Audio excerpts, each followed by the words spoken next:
अस्सलाम वालेकुम dear parents. आप देख रहे हैं सैयद फाजिल बुखारी यूट्यूब चैनल और मैं हूं डॉक्टर अलीज़ सुंदू। आज का जो हमारा टॉपिक है वो पॉलिटिकल साइंस के पेपर वन से वेस्टर्न पॉलिटिकल थॉट से एरिस्टोटल है।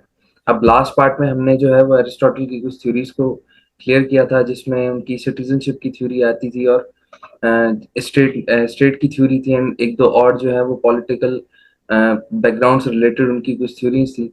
तो आज हम जो है उनकी एरिस्टोटल पार्ट टू वीडियो में जो है उनकी बकाया थ्योरीज, जिन चीज़ों पर उन्होंने जो है वो बात की है, उनको डिस्कस करेंगे। यहाँ मैंने स्क्रीन पर आउटलाइन शो की है जिनके बारे में आज आज हम पढ़ेंगे। तो सबसे पहले जो है वो हम एरिस्टोटल के जो है स्लेवरी का कॉन्सेप्ट पढ़ेंगे। देन उसके बाद जो स्लेवरी के कॉन्सेप्ट पर उन पर क्रिटिसिज्म किए गए उन पर हम थोड़ी सी स्टडी करेंगे, एंड देन उनकी जो है हम प्राइवेट प्रॉपर्टी पर उनका क्या कहना था वो हम पढ़ेंगे, एंड देन उनकी थ्योरी ऑफ रिवॉल्यूशन को भी हम पढ़ेंगे। तो सबसे पहले जो है मैं उनके कॉन्सेप्ट ऑफ स्लेवरी से आज का जो है वीडियो शुरू करूंगा। तो बेसिकली एरिस्टोटल जो है वो फर्स्ट पॉलिटिकल थिंकर थे, बेसिकली जो है वेस्टर्न थिंकर थे जिन्होंने जो है वो स्लेवरी पर थ्योरी दी थी। अब स्लेवरी पर जो है इनकी इस थ्योरी पर बहुत ज्यादा क्रिटिसिज्म हुआ है, क्योंकि स्लेवरी को जो है वो कुछ अच्छा कॉन्सेप्ट नहीं माना जाता। तो इनका कहना ये था स्लेवरी के बारे में कि slavery is natural and useful. He justified slavery, however it was only for natural applicable to natural slaves. According to him slaves are of two types. अब इन्होंने जो अपनी एक स्लेवरी की थ्योरी दी, उनमें इन्होंने बेसिकली दो टाइप्स के स्लेव्स बना दिए थे। अब जो एक किस्म के स्लेव्स थे जिनको है ये जो है वो मेड या फिर जो है लीगल स्लेव्स कह रहे थे, और दूसरों को जो है वो नेचुरल स्लेव्स कह रहे थे। अब यहाँ पर स्लेवरी की थ्योरी में जो है वो नेचुरल स्लेव्स को वो बोले थे कि ये यूजफुल है, और जो लीगल एंड मेड स्लेव्स हैं वो जो है वो हमारे लिए, हमारी स्टेट के लिए जो है वो हार्मफुल हो सकते हैं। तो उनको जो है स्टेट में रखना जो है वो स्टेट के लिए अच्छा नहीं होगा। तो पहले मैं आपको डिफरेंस बता दूंगा कि मेड और लीगल स्लेव्स और नेचुरल स्लेव्स में क्या फर्क है। अब यहाँ पर मेड और लीगल स्लेव्स ये उनको बोल रहे हैं कि जो नॉन टैक्स पेयर्स हैं, या जो प्रिजनर्स ऑफ वॉर हैं, या फॉरेनर्स हैं। अब नॉन टैक्स पेयर्स आप कह लें कि जो लोग किसी मुल्क के सिटीजन हैं और वो उस मुल्क को जो है वो टैक्स पे नहीं कर रहे, जो कि बेसिकली एक क्राइम भी है और एक किस्म की करप्शन भी है। तो ये नॉन नॉन टैक्स पेयर्स को बोल रहे हैं कि ये लीगल स्लेव्स हैं, ये मेड स्लेव्स हैं, और इनको जो है वो किसी भी स्टेट में रहने नहीं दिया चाहिए। क्योंकि ये वहां जाके जो है वो करप्शन भी कर सकते हैं और वहां पर नुकसान भी पहुंचा सकते हैं। और प्रिजनर ऑफ वॉर ये कह रहे हैं कि जो जंग जैसे फॉर एग्जांपल जो है दो मुल्क आपस में जंग लड़ते हैं और जो मुल्क जंग जीत जाता है, तो जो वहां के लोगों को कैदी बना लेता है, उनको भी ये जो है वो लीगल स्लेव्स में इंक्लूड कर रहे हैं। और वो ये बोल रहे हैं कि इनसे जो है वो बहुत ज्यादा सख्ती से इनसे काम लिया जाए, और देन इनको जो है अपनी स्टेट के पास वापस हवाले कर देना चाहिए, क्योंकि ये अगर किसी स्टेट में रहेंगे तो वो स्टेट के लिए हार्मफुल सिचुएशन क्रिएट कर सकते हैं। और फॉरेनर्स के लिए भी ये यही चीज कह रहे हैं। अब फॉरेनर्स में ऐसा नहीं है कि कोई टूरिस्ट हैं या कुछ, ये उनके लिए नहीं कह रहे। यहाँ पर फॉरेनर्स के कहने का उनका मकसद ये है कि जो बगैर किसी गवर्नमेंट की परमिशन लेके, बगैर किसी वीजा के किसी मुल्क में आकर रह रहे हैं, तो ये उनको भी जो है वो लीगल स्लेव्स कह रहे हैं, मेड स्लेव्स कह रहे हैं। अब उनके बाद जो है ये जो नेचुरल स्लेव्स ये जो कह रहे हैं, ये उनको कह रहे हैं जिनके पास लैक ऑफ विजडम हो या विर्चू हो, जिनके पास इतनी ज्यादा नॉलेज ना हो, विर्चू ना हो, तो ये उनको जो है वो नेचुरल स्लेव्स कह रहे हैं। मतलब ये वो लोग हैं जिनके पास विजडम नहीं है, विर्चू नहीं है, लेकिन ये किसी किस्म के क्रिमिनल माइंडेड लोग नहीं है। तो इनको ये क्या कह रहे हैं, एरिस्टोटल कह रहे हैं कि ये जो है वो यूजफुल हो सकते हैं। अब यहाँ पर इनकी जस्टिफिकेशन इस तरह से दे रहे हैं कि ये किस तरह से यूजफुल हो सकते हैं। तो यहाँ पर ये कह रहे हैं कि God has created two type of individuals. जो खुदा ने जो है वो दो तरह के इंडिविजुअल्स को जो है वो पैदा किया है। एक जो है वो मेंटली स्ट्रांग है और एक जो है वो फिजिकली स्ट्रांग है। अब जो मेंटली स्ट्रांग जो है ये उनको मास्टर्स कह रहे हैं कि दे आर मास्टर्स, और जो फिजिकली स्ट्रांग है यहाँ पर ये उनको जो है बोल रहे हैं कि दे नीड मास्टर्स। मतलब जो मेंटली स्ट्रांग है वो किसी को भी अपना गुलाम बनाकर रख सकते हैं। यहाँ पर इनकी जो है स्लेवरी का जो कॉन्सेप्ट है उसकी ये मेन पॉइंट ये है कि ये बोल रहे हैं कि जो मेंटली स्ट्रांग होंगे, जिनके पास विर्चू होगा, विजडम होगा, वो जो है वो किसी को भी अपना गुलाम बनाकर जो है रख सकते हैं। नेचुरल स्लेव्स जिनको हम कह लें, कि जिनके पास विर्चू नहीं है इतनी, जिनके पास विजडम नहीं है, जिनके पास इतनी ज्यादा नॉलेज नहीं है, ताकि उनसे जो है वो अपनी रोजमर्रा की जिंदगियों के जो है वो काम करवा सकें। तो ये बेसिकली इस तरह से जो है इस तरह से जो ये जस्टिफिकेशन दे रहे हैं कि कॉन्सेप्ट ऑफ स्लेवरी जो है वो इस तरह का होना चाहिए। अब इनके इस कॉन्सेप्ट पे इन पर बहुत ज्यादा क्रिटिसिज्म भी हुआ, क्योंकि जो स्लेवरी का कॉन्सेप्ट है वो हमारी दुनिया में कोई अच्छा मानने वाला कॉन्सेप्ट नहीं है, क्योंकि जो भी इंसान है पैदा होता है उसके पास उसके पूरे हकूक होने चाहिए, वो अपनी आज़ादी से जो है वो रह सकता है। तो यहाँ पर जो है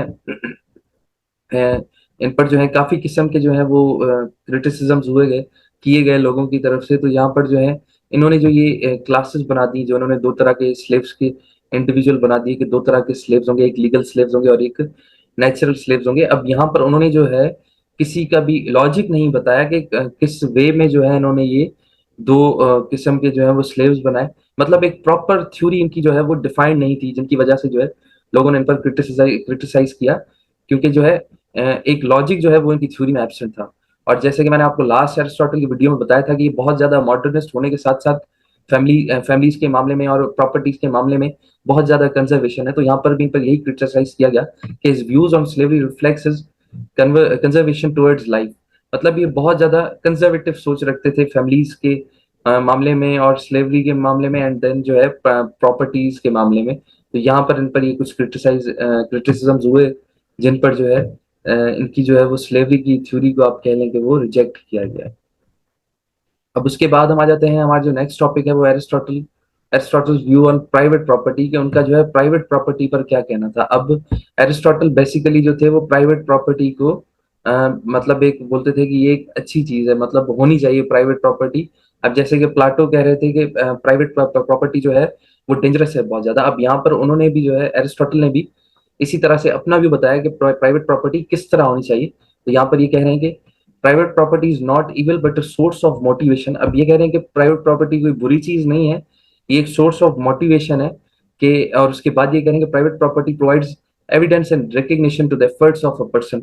अब जैसे फॉर सपोज मैं आपको एक छोटी सी एग्जांपल दे दूं कि एक बंदा है, वो अपने जो है वो फैमिली के लिए कमा रहा है, उनके लिए जो है अच्छी तरह, ताकि वो अच्छी तरीके से उनको खाना दे सके, उनको जो है एक अच्छा लिविंग स्टाइल दे सके।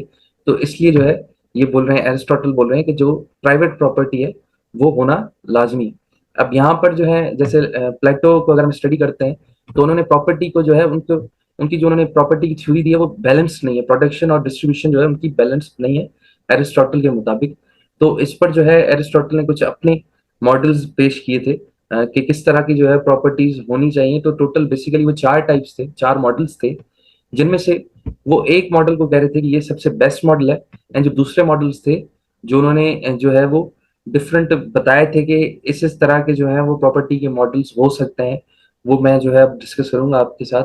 तो सबसे पहले जो इन्होंने मॉडल दिया था वो ये था कि individual ownership and individual use. अब ये जो है हमारे इस वक्त वर्ल्ड में ये चीज एप्लीकेबल है। अब ये आप जो जिस तरह मैंने स्क्रीन पे लिखा है कि आप खुद ही समझ सकते हैं कि individual ownership and individual use. For example कि एक इंसान है या एक इंसान है, उसके पास एक घर है जो उसने अपनी मेहनत से और अपनी कमाई से लिया है, तो उस पर सिर्फ उसका हक है और किसी का हक नहीं हो सकता। तो इसका ये मतलब है individual ownership and individual use. हालांकि इस चीज को एरिस्टोटल जो है वो सबसे डेंजरस मॉडल बता रहे हैं प्रॉपर्टी का, कि ये जो है वो करप्शन हो सकती है इस प्रॉपर्टी से, क्योंकि ये है इस थ्योरी से ये जो है वो वाजे कर रहे हैं, ये बताना चाह रहे हैं कि इस individual ownership and individual use में क्या होगा कि जो एक बंदा है वो सिर्फ अपने लिए काम करेगा और जो है वो अपनी प्रॉपर्टीज बनाएगा और उसके लिए वो करप्शन भी करेगा। उसके अलावा जो है वो अपने लिए जो है वो इतनी ज्यादा प्रॉपर्टी जो है वो नहीं इकट्ठी कर सकता या बना सकता। तो इस चीज को ये बुरा कह रहे हैं। और उसके बाद जो है ये दूसरा एक मॉडल दे रहे हैं, वो ये कि common ownership and individual use.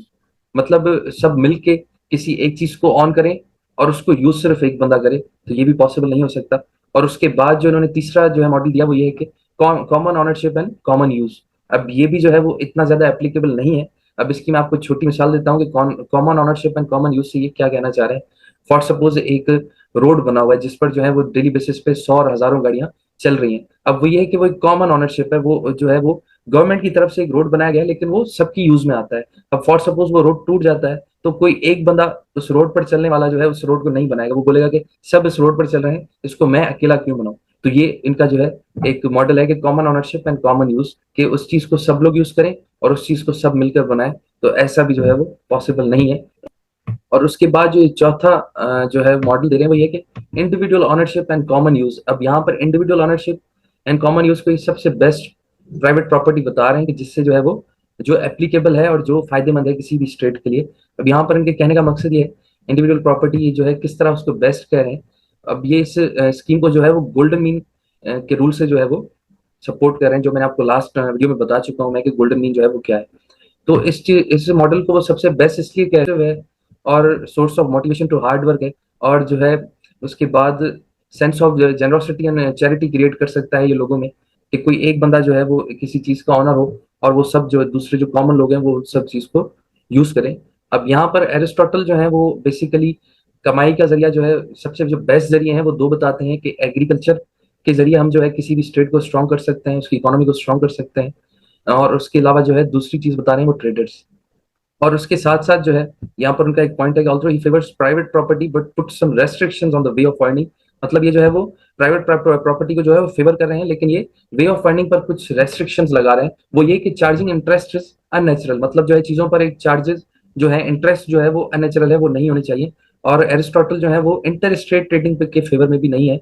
अब वो ये इसलिए इस चीज के फेवर में नहीं है, वो ये बोल रहे हैं कि फॉर एग्जाम्पल जैसे एक कंट्री है, कोई किसी भी कंट्री से कोई ट्रेडर आता है फॉर सपोज पाकिस्तान में, और वो यहाँ पर आकर जो है वो ट्रेडिंग करता है। अब पहले के जमाने में ये होता था कि कोई भी एक ट्रेडर जो है जब वो अपने मुल्क से कुछ चीज लेकर दूसरे स्टेट में या दूसरे मुल्क में बेचने जाता था, तो वहां पर एक मार्केट लगाकर उसको 3 से 4 महीने वहां पर सेल करता था, एंड नहीं दे रहे कि वो ये बोल रहे हैं कि इस चीज से जो है वो ट्रेडर्स की बहुत ज्यादा पॉपुलेशन बढ़ जाएगी। और अक्सर जो है वो कुछ ऐसे होते हैं कि ट्रेडर्स कुछ ऐसे होते हैं जो दूसरे मुल्कों से आते हैं और यहाँ पर किसी जो है यहाँ पर आकर सेटल हो जाते हैं, किसी वुमेन से शादी कर लेते हैं, तो वो एक हाइब्रिड जो है वो सिस्टम एक क्रिएट होना शुरू हो जाता है। तो इसलिए जो है ये उस चीज के फेवर में नहीं है। उसके बाद जो है लास्ट जो उनका टॉपिक है वो उनकी थ्योरी ऑफ रेवोल्यूशन है, कि बेसिकली रेवोल्यूशन जो है वो एरिस्टोटल को इस तरह से कुछ बयान कर रहे हैं कि for Aristotle political change is revolution, कि कोई भी चेंज, कोई छोटा चेंज हो या बड़ा चेंज हो, वो एक रेवोल्यूशन है। अब सबसे पहले तो जो है वो आप रेवोल्यूशन का जो है वो मकसद, उसके रेवोल्यूशन है क्या बेसिकली। अब जो हमारा कॉन्सेप्ट है वो ये है कि रेवोल्यूशन में जो है वो खून खराबा हो एंड देन फिर इंकलाब आए। इस चीज को रेवोल्यूशन जो है वो काफी लोग समझते हैं, हालांकि ऐसा नहीं है। रेवोल्यूशन किसी भी वे में आ सकती है, जैसे साइंटिफिक रेवोल्यूशन आ गई, साइंटिस्ट कोई नई रेवोल्यूशन ले आए, हमारी इंडस्ट्रीज की रेवोल्यूशन है किसी भी मुल्क की। और उसके अलावा जो है एग्रीकल्चर रेवोल्यूशन है। तो ये बेसिकली रेवोल्यूशन का जो है ये मकसद है।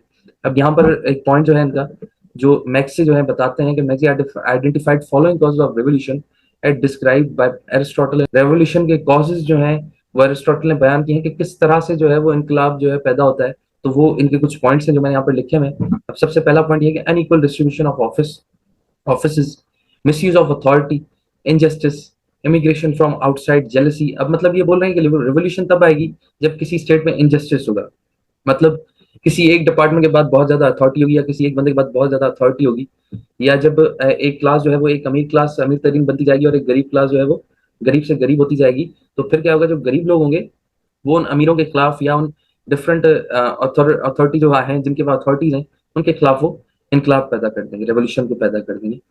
तो यहाँ पर ही जो है कुछ कॉजेज बता रहे हैं कि किस तरह से जो है वो रेवोल्यूशन क्रिएट होता है। अब उसके बाद जो इन्होंने मेथड्स बताए कि किस तरह से जो हम रेवोल्यूशन को प्रिवेंट कर सकते हैं। तो सबसे पहला जो इनका पॉइंट ये है वो ये कि develop the spirit of obedience of law. मतलब आप जो है लोगों में लॉ को ओबीडियंस करने की जो है वो स्पिरिट पैदा करें, ताकि वो लॉ को हमेशा सबसे बहुत ज्यादा ऊपर प्रायोरिटाइज करें। मतलब वो लॉ को तोड़ने से पहले जो है उनको एजुकेट किया जाए, ताकि वो लॉ को ओबीडियंस करके फिर चले। और ये दूसरा पॉइंट इनका ये है कि there should no sudden change in constitution, मतलब कोई सडन चेंज नहीं आना चाहिए कॉन्स्टिट्यूशन में। जैसे लास्ट वीडियो मैंने आपको बताया था कि अगर कॉन्स्टिट्यूशन बहुत ज्यादा हार्श हो जाएगा तो लोग क्या करेंगे, उस चीज को डिनाई करेंगे, उस चीज से भागेंगे, और फिर इसी तरह से करप्शन एंड क्राइम जो है वो पैदा होता जाएगा। और उसके बाद ये बोल रहे हैं कि सिलेक्शन सिस्टम प्रॉपर होना चाहिए, कि जो भी किसी भी ऑफिस में या किसी भी डिपार्टमेंट में जो है कोई सिलेक्ट हो रहा है बंदा, तो वहां पर मेरिटोक्रेसी होना लाजमी है।